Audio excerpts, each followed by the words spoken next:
Yeah. Good afternoon.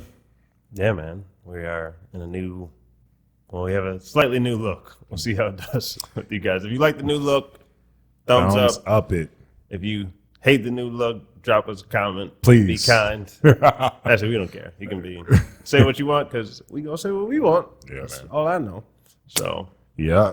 Ooh, nice little segue. Speaking of saying what you want, we had a lot of that going on of recent from entertainers such as the Baby and the guy that we're about to talk about right now. This wasn't as recent, but this did cause him to get censored. Just saying some things that weren't necessarily agreed with on Spotify's end. And who I'm talking about is number one podcaster from the last time I checked, Joe Rogan. This article says that he won't be censored anymore by Spotify because there are a lot of other well-paid rappers on Spotify as well, and it doesn't dictate what they're putting in their songs. So it seems that the scales are trying to be more balanced right now from Spotify. So I mean, kudos for that much.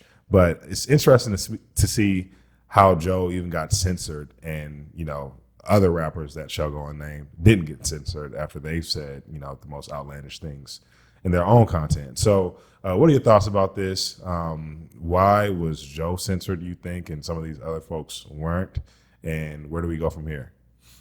yeah, so the lesson to take from this is almost as much a personal lesson as like a music and marketing and business lesson, is that your free speech, like you don't get to set different parameters for your free speech as somebody else's free speech.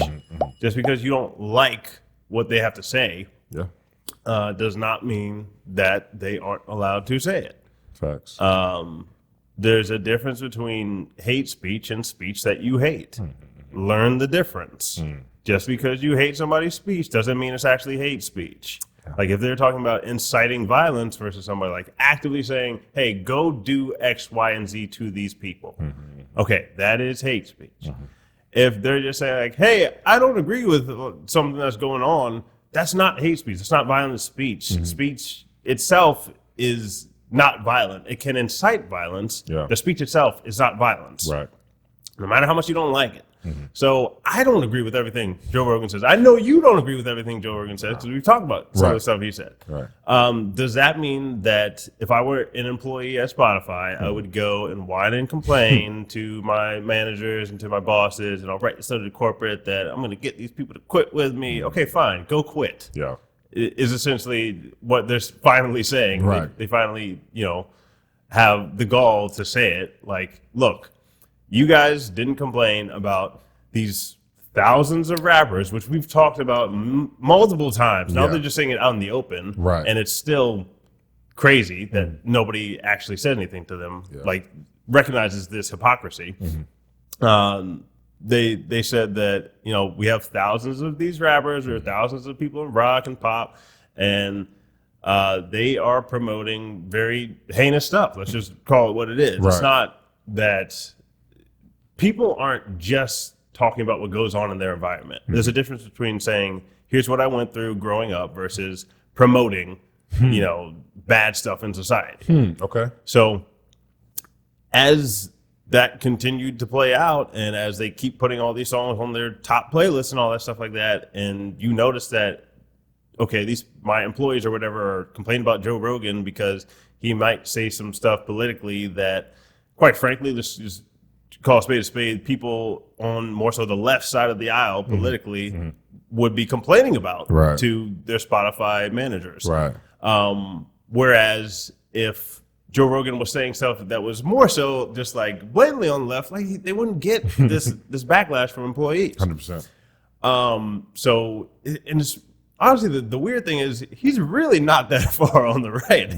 He's more center than like a lot of people. Like he definitely stands for some stuff that a lot of people politically right would be like, yeah, I don't really agree with that, Joe. Right. But the difference here is that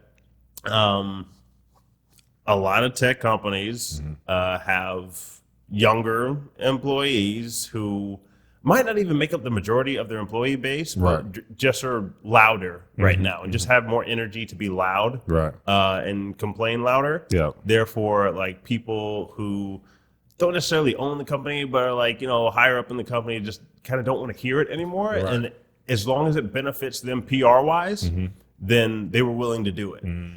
What probably happened is they saw that it didn't benefit them anymore PR wise. Right. And Joe Rogan started to put more content on YouTube instead of having that exclusive deal with Spotify. Because my guess is that they probably breached some part of the contract or something. I don't know that for a fact, but that's just my opinion or my guess. Yeah. So eventually they're just like, you know what? All of these videos are getting like 2 million views each on his YouTube still. Yeah. Versus them being exclusively on Spotify. Yeah. So we need to put him back on here exclusively. Facts. So the thing is with this, look, I've pointed it out before. People are disproportionately outraged at certain things. Yeah. Doesn't really make sense when you actually look at it. Unless you're going to be consistent across the board with your morals, like don't complain when somebody does something that you don't like. If you are consistent across the board, that's I wouldn't say complaining is the best thing, but at least you have a foundation to stand on by being consistent as a person. Facts. Not being double-minded. Yeah. When you are not consistent and you want to stick to that whole morally relative thing, you really don't have grounds to stand on. Yeah. You can't complain. Facts. You can, but it looks absurd. 100%. So that's what I think Daniel Ek said this. This was a Spotify CEO that says this about Rogan. So this is, if it kind of draws a line finally. It's just like look, you guys can complain, but we're keeping it on here. Yeah. That's good, man. Makes sense.